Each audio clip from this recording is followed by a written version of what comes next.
Welcome back to The Other 51, the podcast where we get your favorite writers to come on and talk about their craft, their work, the pop culture they're obsessed with, and everything else in between. I am Brian Moritz. Thank you for joining us, and thank you for being here this month, our first episode of 2026, and it is that time of the year. I mean, we do it all the time, but where we have one of our original friends of the show, our favorite writers, author of a new series of stories, a new mom, just a lot of fun stuff, and a lot of good stuff to talk to with our friend Alysa Auriemma. Welcome back to the show. I'm back. Not menacing at all. That's great. No, not menacing at all. It is fantastic to have you with so much to talk about and so much I know you want to talk about. We've got a lot of time saved at the end for a certain TV show slash book series that I know you have a lot of thoughts on, which is great. But first of all, just wanted to welcome back here, and we can talk about the new start with the collection of stories that you put out on Kindle just a few weeks ago as we're recording this, the Archives of Theara, stories from the stories from of the Kinborn. Yes. So they are awesome. I read them. It's a very quick read, which is not an insult. They're just short little stories.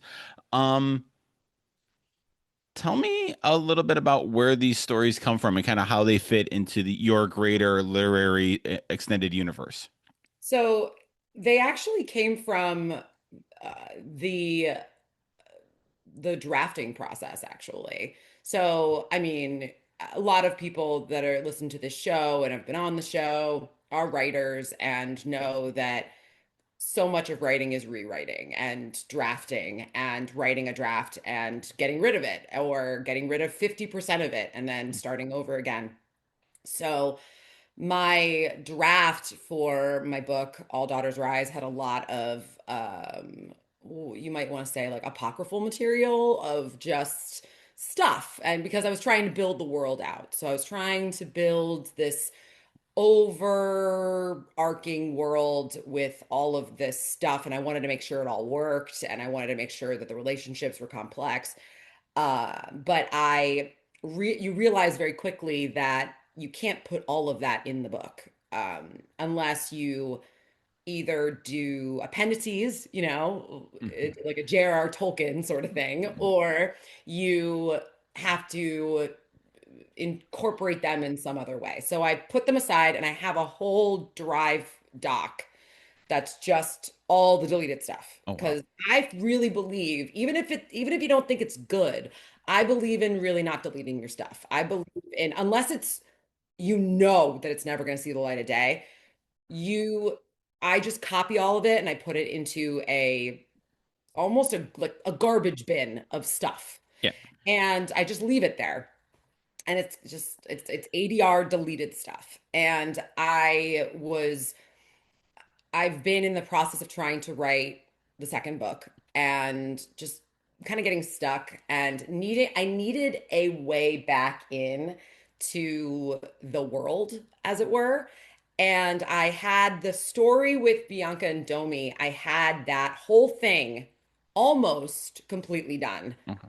and that had just been sitting there. And I originally, when I first started writing All Daughters Rise, I wanted it to switch perspectives to a lot of different characters, which is why you get Laura's perspective a little bit, and that's why you get a little bit of Eamon's perspective when Sabrine kind of jumps into his mind, and then you get some of those different perspectives. But then I sort of pulled back from that because unless you're doing a big sweeping Game of Thrones style thing, it's going to be really hard to keep all of that straight.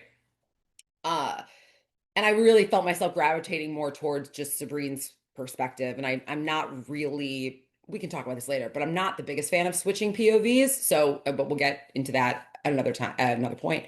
But so I had this whole thing that was written from Bianca's perspective. And I liked it a lot because it gave us a sense of who Bianca was, who Domi was, what their relationship started as. It's a commentary on class in that system, and it just had no place in All Daughters Rise. It just did not fit. So I put it into the draft folder, and I said, I'll figure out something. Maybe it'll go in the second book. Maybe it'll go somewhere. And then a couple weeks before Christmas, and then I also wanted to at some point write the origin of Gabe and Eamon's story. I wanted to do that.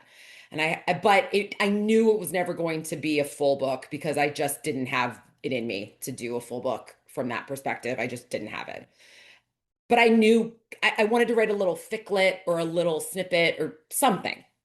So it was a couple weeks before Christmas, and I just thought, why don't I just put together like a duet, two stories, and I just put it out there for Christmas, and center it around. I mean, it's not really centered around Christmas. The second story is kind of around the winter season, but I thought that'll be a nice little treat for people who are wondering where I've been because I published All Daughters Rise literally 4 years ago.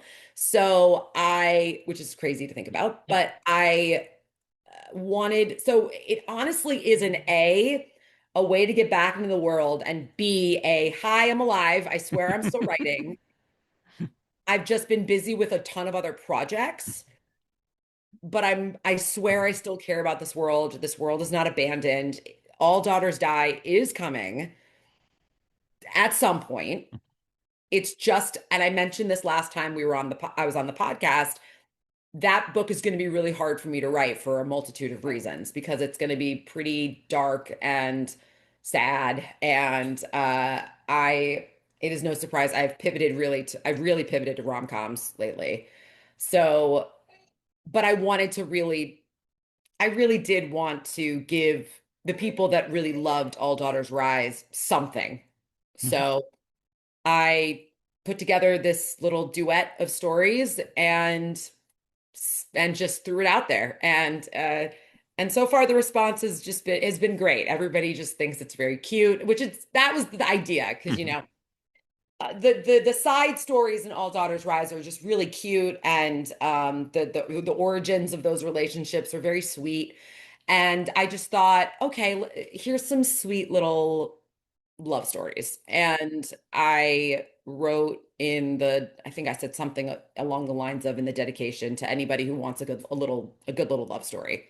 Um, so yeah, that's pretty much how it came about. But that Bianca Domi story has been in my drafts for, I'm gonna say, 6 or 7 years. Oh, Like wow. that's just been in there for a very long time. And with very little changes. I mean, I went and edited it, but just very little changes. What was it like? Because I know it was like for me as a reader to kind of get reacquainted with the world and like the universe of All Daughters Rise and this world. What was it like for you as a writer, especially the Eamon Gabriel story, to kind of get back into writing in the story? I know you've been working on the other book, but like Hmm. coming back into it after not being in it or not being as deep in it as others, was it, to use the cliche, is it riding a bike, like you just kind of fell into it? Was it a little awkward for you to kind of get, like, remember, like how did that process work for you of getting back into this is what the world is, this is the voice, this is the vibe of this universe? Uh, it was it was harder with it's funny because I just said that the Bianca Domi stuff was written a while ago. So I think that one was harder to get it back into because I just never was in Bianca's perspective ever in the story. And that's also why I didn't really move into her perspective when I did the book, because she was just a hard nut to crack. I just didn't, I could never really get a sense of her. And I think that's something I'm gonna probably correct when we get into All Daughters Die. I'm gonna try and unpack her a little bit more. Um, she's got a really cool backstory that I want to flesh out more. Um, but when it comes to Domi and Eamon, they are so easy to write for me. They're just breezy and smart, and Eamon's thought process is very easy to get into. So getting into that story, and that story is called Silver and Gold. Um, that story flew. I I was at first kind of nervous because like I said, I had tried to do something with them previously and it just didn't really work. I felt more confident when I jumped in the middle of their story as opposed to starting from the beginning. Well, So I got into that. And once I nailed the idea of he hates him, but he actually doesn't, and he thinks that the other guy hates him. And I had set up in All Daughters Rise that Gabe had been working on his prejudice towards werewolves for a really long time before he met Eamon, and Eamon kind of spurred more growth. So once that clicked into my head, and I also really wanted a moment of Gabe seeing Eamon in his wolf form. That was really, really clear to me. And I wanted to get back to the garden because in All Daughters Rise, there's a scene where Eamon and Sabrine go through the gardens and Eamon's just talking. They're just talking and getting to know each other. And that's one of my favorite scenes I think I've ever written because just just two people in this situation, don't know each other very well, but they're bonding. And Eamon talking about how it's easy to be with Gabe because it's all worth it. And so I wanted to go, okay, how do we get from there? How do we get from this beginning to that end? How do we get there? And there's a lot of time in between the two. But the minute I clicked onto I hate him, I hate him, I hate him, actually I don't, then it just became really fun. mhm. Then it was just like then it felt like a rom-com and it felt very rom-com-y to write it, you know. It was like I hate you, no I don't sort of feeling. And then Seb was super easy to write in that story too because she just is sitting there like you two idiots, like you need to figure it out. um so I it was like riding a bike for that one. That one I was able to jump into very, very quickly. The Bianca Domi story, because it's so much older, was it felt very much like stepping into a time machine back into a period of my writing and a period of my life that for better and for worse, like doesn't exist anymore. So it was this feeling of oh, this is how I used to write, and this is how the vibe used to be. And how do I weave that in with what I do now? So that one felt a little more fragmented to me.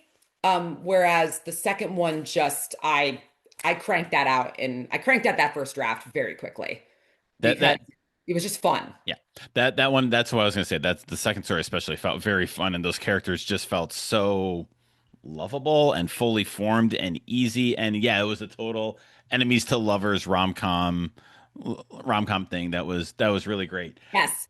So you mentioned earlier about switching POVs and not being the biggest fan of it. So is that a as a consumer of media and these, is that as a writer thing? What is the walk me through that those thoughts for you on that? It became a thing that I didn't like to write. I'm not I don't hate it when I read it. And it's funny, the books that we're going to be talking about in a bit, they switch POVs. I don't hate it from a reading consumer perspective. I really don't like writing it because it takes me, maybe it's my acting training, I think, but I'm so used to being in one perspective and then uncovering or unpacking what's happening around me as opposed to now I'm going to jump into somebody else's head. Now, there are times where that works. And I'm saying this and I'm kind of being hypocritical because in All Daughters Rise, there is a change in POV, right? So there is a change in perspective from Sabrine to Laura every once in a while. And I start the book from Laura's perspective. Um, and I was because I wanted to get further into her head and at first I thought I was going to write the book about Laura, honestly. And then it just all changed.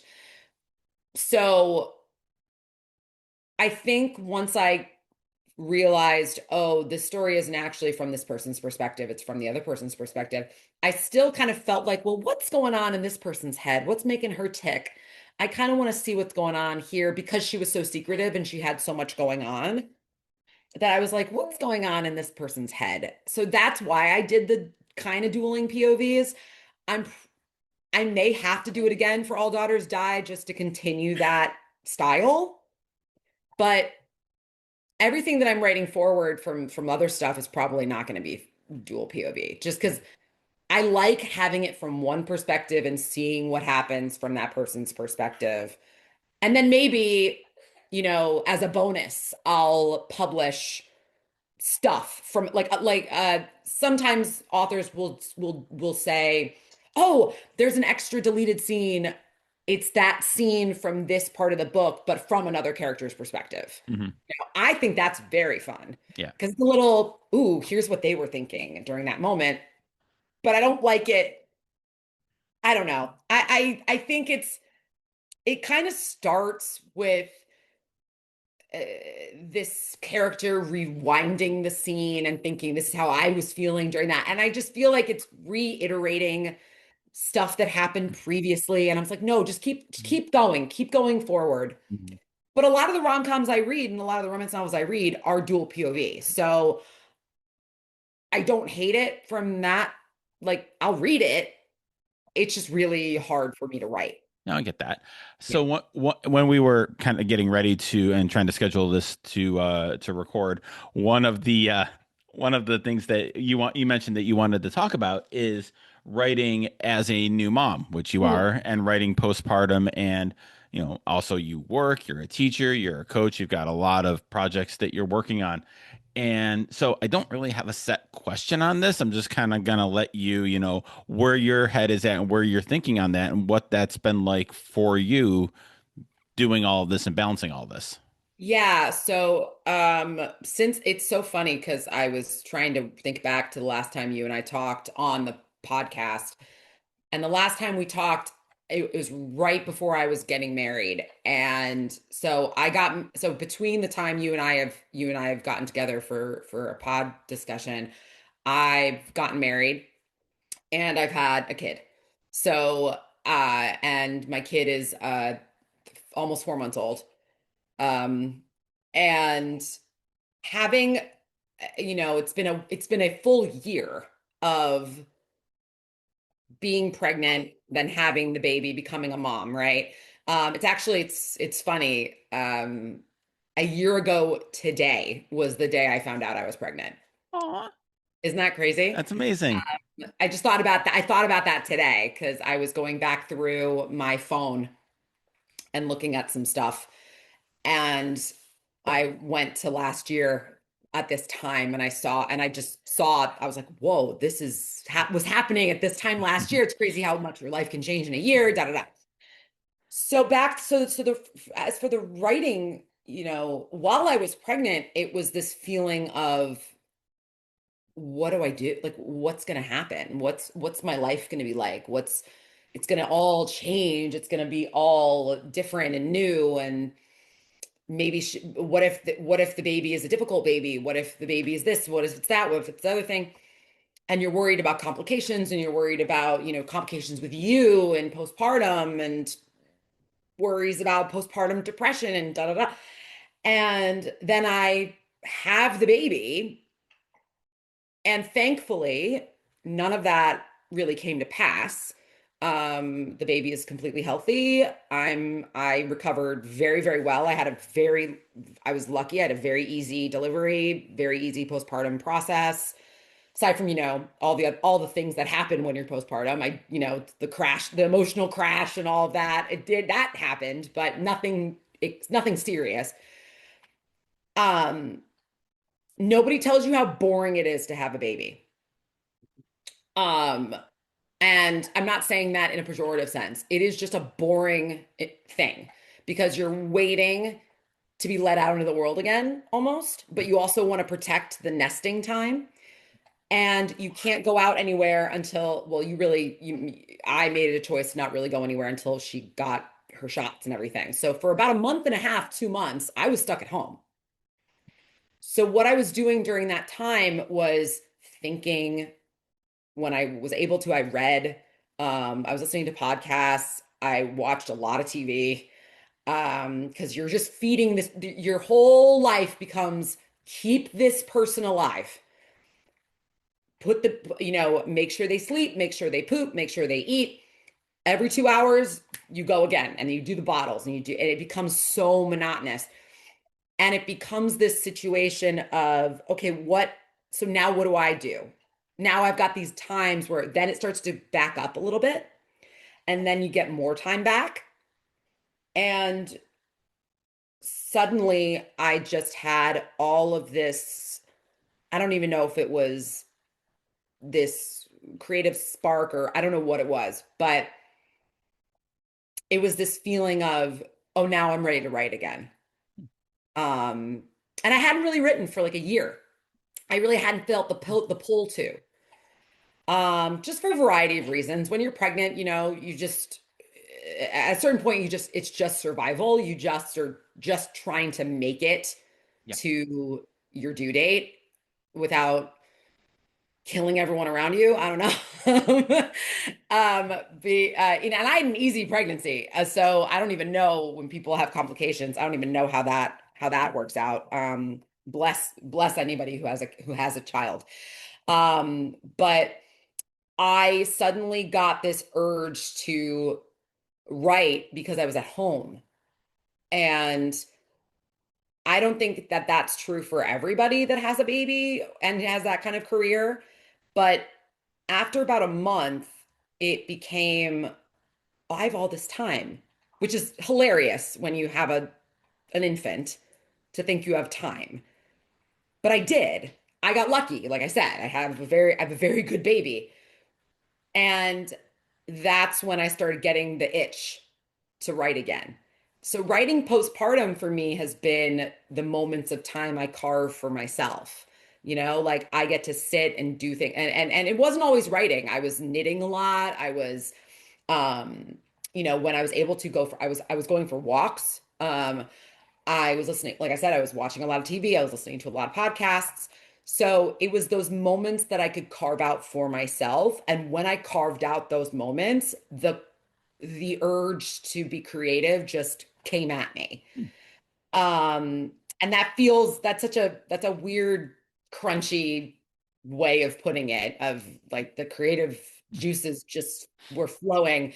And I don't know if that's a postpartum thing or what, but I just felt this urge to be creative. And I also get a lot of, I don't know if I want to say I get inspiration from my kid, but I feel like sitting there with her, feeding her, and just like in the quiet of the morning, you just start thinking about stuff. Mhm. And I was also doing a lot of reading. So the reading was inspiring me to come up with my own stuff. Like, oh, I'm reading this. I really like this, or I don't like this. Um, and it was also coming out from being this thing that's building another person for a year. And now I'm back to me and who am I, right? It's those existential things of now I don't have this thing that I'm building. Now I'm back to myself for the first time in almost 2 years. What do I do Mhm. with that? So I think that's been the interesting thing. You're a parent. Your life completely changes, Mhm. but it also stays the It same. is. Yeah, I was gonna say it changes in a way, but also like, my daughter is 15 now, which I know. But it is very much your life changes, but also you bring this new person along with your life. Like it changes, but now you're doing your thing, but now they're there with you, and it can change. It does change a lot, but now you've got this new person with you, and they're just a part of it. They're just there, and this is a very ineloquent way of saying it, but it's just like it's one of those things where your life changes, but also you're still you, and finding writing or finding whatever it is that kind of helps keep you tethered to being you is such a huge part of being as successful as any of us can be at this parenting gig. Exactly. That is exactly it. It's finding your way back to yourself. Hmm. Um, there was two moments where that really came to life for me in this postpartum process. One was the first time because like I run half marathons. I'm very athletic-ish. Um, but after you give birth, you have to put a moratorium on that for at least 3 weeks. Like you can't do anything. And mental health wise, that was really hard for me because I use it as a de-stressor and I use it as my me time, right? And so when I went to my 6 week appointment and they said, okay, you're cleared for all activity you could do pre-pregnancy, I went to a physical therapist, like a pelvic floor therapist, and she put me on a treadmill to see where I was at. And it was this moment of, yes, I'm not back to where I was, not by a long shot, because I took a long break, but it felt like, okay, I'm coming back to myself. I'm coming back. I'm starting to feel like me again. And then the second moment was starting to draft out these short stories because it was the way to take the training wheels off Hmm. It's a good way of and putting it. Yeah. and to really just because I had to do something. I was just, you know what? Let's take the training wheels off and push you down the hill. And now it's rolling, and I just am on the ride, Hmm. you know? So that's been really helpful. And that just kickstarted all of it. So it's, I don't want to say like I've been in a manic state of creativity, but it's more of like uh, more like a compulsive, I just want to produce stuff Hmm. sort of sort of feeling. Yeah. Yeah, so it's been really interesting. And your point about taking the kid for the ride with you is really apt because it is about, in many ways, how does this little person fit into the life that you have? Hmm. Like right now, I'm sitting here talking to you, and she's right here in her little bouncer. And I'm just every once in a while like going and checking in on her, but I'm still doing my thing. Hmm. And if she starts to get fussy and starts to get hungry, then it's like, all right, then I'll go do that. Hmm. And learning how to pivot. Hmm. I think that's been really helpful too. I remember I was doing my master's thesis, I think, when my daughter was a newborn, and I was doing an interview with a reporter, and she came with me, and like she was sitting right there, and she started to get fussy, and we had to pause the interview because I had to change the diaper, and you just do that, and off we go, and you keep going with it. Yeah. Um, so, okay, this is the point of the show where regular listeners know I ask the my guests to talk about the best thing that they've read lately because good writing is, to be a good writer, you need to consume great media. I know better from our conversations before this to ask you what the best thing you've consumed is. So I'm just going to say the two words and let you go for as long as you want to. Heated Rivalry. Oh man. No, it's so funny. You were saying that your wife's really into it Hmm. too. So I it, every part of what is going on with Heated Rivalry has been one of the greatest surprises in my fangirl life. I am truly stunned by it in a way that is both um, like I'm overjoyed by it and I'm also very confused by it, but in a great Hmm. way. So, So did you read the books before the TV adaptation? okay, so here's the really fun background thing. So you may know this, but so Rachel Reed, who is the author of the Game Changer series, she wrote she was starting to come up with the first book in the series, which is in Heated Rivalry. It's episode 3. It's the Scott and Kip story. Uh and that's pretty much in the show. Episode 3 is pretty much verbatim most of that book, Game Changer, with a big climactic moment in that story being what happens in episode 5. But you don't know that that's the climactic moment for that group of that story until you get to that book. But so I had read the fan fiction version of that story. So she has said, and I'm going to take her for her word. She has said that she made it into fan fiction because she didn't know that Archive of Our Own, AO3, which is the biggest now fan fiction archive on the internet, and it's really has collected archives from all different places that are now defunct, and has put it's fandom preservation, which is really, really important. And she didn't realize you can put original work on AO3, and you cannot promote original work or link original work. Like I'm selling my book, but you can put original work on AO3. So she changed, according to Rachel Reed, she changed the story of Scott and Kip to Captain America fan fiction and put it up on AO3. And when I was getting into Captain America fandom, specifically Steve and Bucky stuff, I read all the big fics. There's so many big like tentpole fan fictions in that fandom. I have friends, really, really good friends. Some of my best friends I've met through that fandom that have written some of the biggest fics in that fandom. And that was a fic that was getting circled. That was a fic that was very popular. And it read like Steve and Bucky fanfic. Bucky was the Kip and Steve was the Scott. And Scott in the book is blonde and a Chris Evans type. And Bucky and Kip kind of looks like Bucky. And his nickname is Skip. His nickname is Kip, right? So it's a whole thing. So it read very much like that. And it takes place in Brooklyn, all these different things. So she says that she reverse fanficked it. I'll take her at her word, but you read Game Changer and it reads like Steve Bucky fan fiction. It does.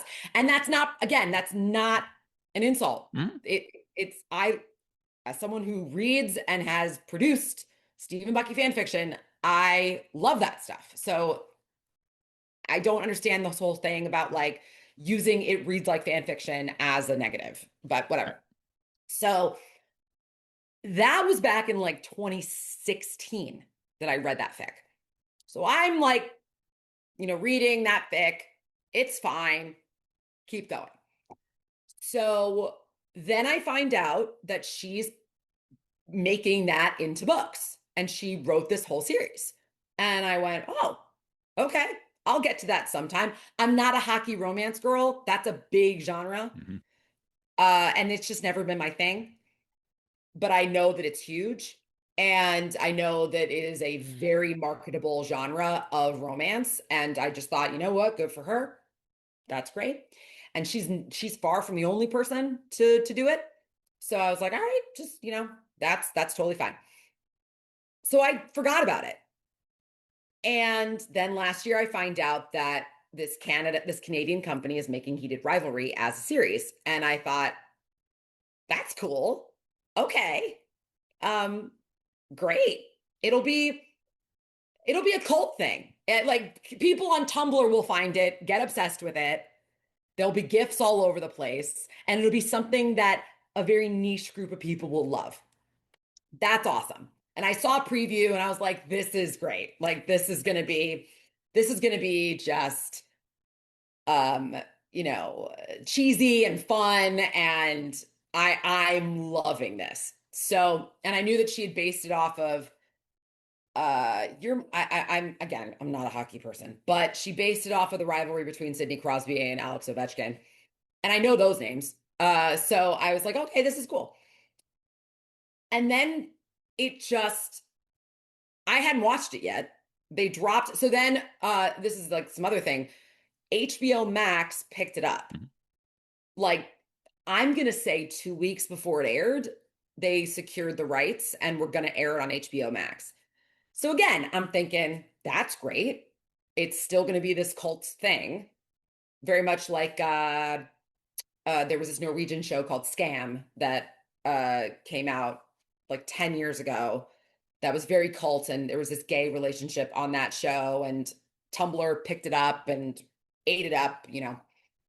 And I thought, good for them. This will be fun. And then it exploded. And I am hearing from all these people, all my friends going, this is an incredible show. You have to watch it. And I thought, well, I have HBO Max. I'll watch it at some point. And I'm seeing clips, and I really didn't watch it. I didn't watch it until episode 4 came out. And my friend Lindsay came over to my house and said, we're going to watch it together, because she had watched, actually, it was the day episode 5 came out. And she said, you have to watch the show. I am going to sit here and we're going to watch episodes 1 through 4. And I said, okay. And she actually has, I'll send it to you. She has a video of me reacting to it. And I just have my hands over my mouth. I'm just, because here's why the show works for me anyway.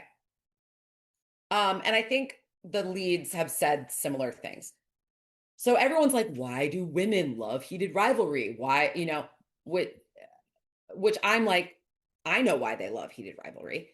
It's because, and it's not because they like to watch boys kiss. I mean, some of it is, but it's not so much about these are hot guys that are doing hot, like that are doing hot guy things and are being hot, you know? It's a critique of patriarchy. That's what it is. I mean, there is patriarchy in the show because of the fact that Ilya is closeted in Russia, and there's so many, when they're at the Olympics in Sochi, and Shane goes up to talk to Ilya, and Ilya is basically telling him to go away. And he says later, I can't do this here. I like my dad is in the police, my brother's in the police. I can't do this.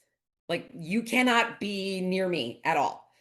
So that the real world does trickle in, but it's such a critique of heteronormativity and misogyny and patriarchal norms of masculinity. Um, I think women are, well, women, I think everybody is starved for that kind of media. I think that people are so starved for healthy depictions of masculinity because patriarchy hurts women and men. And I think that to have these men be vulnerable and to have these men say, I love you so much, I don't know what to do, and be very vulnerable and cry. And so it's, yes, you come into it and being like, whoa, they're having sex. This is crazy. But honestly, the sex isn't, anybody that's watched Queer as Folk and anybody that's watched any of the shows on Netflix or anything like that, it's not as explicit as any of the shows that I've seen before. I mean, I was seeing, Queer as Folk came out in 2000, and it's got stuff in there that's just as, if not more, explicit than this. Um, but that's a gateway into what ends up ultimately happening, which is a love story and the vulnerability. And so when episode 5 came out, I can't open my phone without seeing just so like Instagram stories and and then straight hockey dudes reacting to it. And it's the coolest thing I've ever seen because they're all into it and they're all rooting for these guys like they're I don't know, uh Dawson and Joey, or well, Joey and Casey really, but like they're rooting for them to be together, and when they get together, and the whole I'm coming to the cottage, the I think the phrase I'm coming to the cottage is representational of I'm not afraid anymore, and I'm going to lean into something that I'm scared to lean into, and I'm not afraid to be with you anymore. That I think is what I'm coming to the cottage really means. It's I'm gonna open myself up to being loved and to love. Um, and that whole scene with Scott bringing Kip out onto the ice and the song "I'll Believe in Anything," and also any show that uses tattoos, all the things she said, is gonna be number one in my book. When that song kicked in, because I don't think people understand, because we're around the same age-ish. When all the things she said came out, it was such a big deal and it was Yeah. so controversial. And because it was, I remember hearing that song for the first time and being like, oh, this is a cool, like Russian pop song. And then the bridge kicks in and it's like, I'm feeling for her what she's feeling for me. And when they stop and stare, don't worry me, blah, blah, blah. And you realize, oh, they're singing about each other. And it's not like a weird friendship. It's not friendship. This is about love and forbidden love, right? And I mean the whole thing with tattoo is a little weird because like they were dressed up as schoolgirls and it's not Still of the 2000 early 2000s in that very way. 2000s. And I know that it was a bait, and I know that they weren't actually lesbians, and it's, whatever. It was a whole it was a gag to get views. Whatever. Having that song at that moment with those characters, especially because Ilya is Russian, having those characters together and to hear that song, one of a place where it's just you and me, nobody else, so we can be free. I just I could not compute, Ryan. Like my brain couldn't compute what I was seeing. And I knew it was amazing, but the fact that everybody in the world seems to be obsessed with it is, I think it's a sign that we're just starved for this kind of story. We're just starved for love. And it's not even wholesome. It's not, I mean, some of it's very wholesome, but it's it's intimacy on a really deep level. And I read an article that was talking about how the absence of women makes it why women like it, because there's no room for violence against women. And the women in Heated Rivalry are amazing.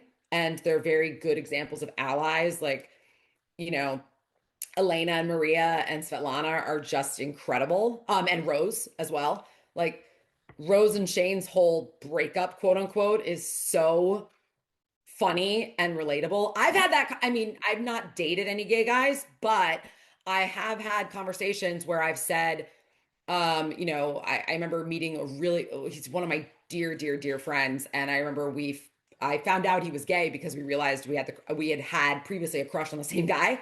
And I just went, that's incredible. And I just loved that her reaction was, this is hilarious. Like, of course you're gay. Like this. And not only that, but like, I'm still going to be your best friend and I'm going to support you. And Elena telling Kip to go down to the ice to see Scott and to just go. And the parents in this show, the fact that this show, I see so many comments from online from LGBTQ plus people saying that this is healing them, like this show didn't get me. The whole thing with Scott and Kip, I love them. I know everyone's obsessed with Shane and Ilya, but I love Scott and Kip. I just think that their relationship is so sweet. But the scene between Shane and his mom in episode 6, I was standing in my kitchen, tears are just running down my face. When he said to his mom, I want you to know that I really tried. Oh, mm. I like, Yeah. I feel like you're gonna have to screenshot this. I'm just because I'm just staring at you. I I that feeling, I know people who have said like, I tried so hard to be what you wanted me to be and I just couldn't do it. And I'm sorry that I couldn't be what you wanted me to be. And her response being, I'm sorry I made you feel like you couldn't tell me. She doesn't say, I'm sorry if. She says, I'm sorry I made you feel like you couldn't tell me. And that's why she was upset. And I just was like, and I came out of the kitchen and my husband was in the living room and he knew I was watching the show. And he was like, so how did it go? And I said, the mom said that she was sorry that she felt like she could. And he said that he tried. And it just, and he goes, I wish I was recording you right now because I looked like all of those people online that are like, and it's just, and I was inconsolable because of the honesty of it. Also, really beneficial that a gay guy directed and wrote this show. It like having a queer showrunner about in a show about queer people, there's an honesty there. And he says all the time, he said like in a lot of his interviews, I wanted to make a show where nobody dies at the end. Like, yes, there is that moment of, oh no, the parents saw and they left. There is that moment, but it gets resolved immediately. And they figure it all out and it ends on a really nice, like they're just driving off into the sunset together. And we get a season two, thank God. Because I immediately thought, well, there's no way we're getting a season two. We're just gonna end it. And it's gonna be this thing where they cancel another gay show and it's just going to be a thing that happens. And the fact that it got renewed for season two and they're contracted for 3 seasons, and also the the guys on the show are just so good, and they came out of nowhere. And I just think that they deserve everything that's going to come their way. I'd known Francois Arnault from a bunch of other stuff, but I hadn't known any of the other guys. And to see them go on this press tour and just be unapologetically themselves, um, is just delightful. Um, so it is not the most recent thing I've read, but I did read Game Changer and Heated Rivalry before I watched the show. And most of the big moments that are in the show were in the book. So I remember texting my friend Lindsay and saying, after I read the scene where um Ilya's confessing to Shane in Russian, and I knew the second he started saying things in Russian, because in the book, you don't know what he's saying in Russian at first. And then it flips to his perspective, and then you find out that he was saying, I'm in love with you, you know. And I texted my friend Lindsay, and I said, you're not ready for, if they do this right, this next episode, and it was right after before episode 5 came out. I said, if they do this right, this episode's gonna break people's brains. And it did. And I knew it. I knew going in. And that was great to know that they did it right. Um, and so I have not read the rest of the series because it's been sold out everywhere. And that's another thing that I could go on for a while about how Harlequin really dropped the ball on producing extra copies and doing book tie-ins and doing the promo that they should have done for it. I don't, and to be fair, I don't think they knew that this was going to blow up the way that it did. Mm-hmm. But at the same time, in retrospect, of course it blew up the way that it did. Right. It's very Bridgerton-esque, Right. right? Bridgerton dropped on Christmas in 2020 and exploded because it was an example of, oh, this is another way to show romance. This is another, like, love stories don't have to be this weird power dynamic patriarchal thing. Um, and it's just delightful. And I love it so much. Um, and I just want Connor Story and Hudson Williams to get everything that they ever want, ever, because they're just sweet.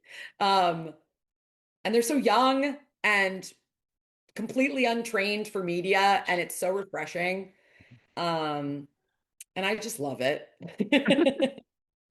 18 minutes. That's actually a lot less than I thought it was going to be. So actually pretty good.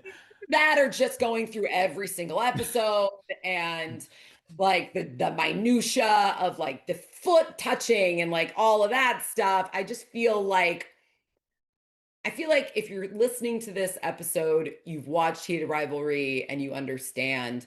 But I also think that having this kind of love story on screen and the fact that it was made for nothing Mhm. and is obliterating most of what Hollywood's putting out right now. I kind of feel bad for the cast of Stranger Things because this just came out of this just obliterated them. And Listen, I'm we need a whole other podcast to talk about Stranger Things and what's happening in my house around Stranger Things. But fascinated. that is a Fascinated. whole other hour of oof. Yeah.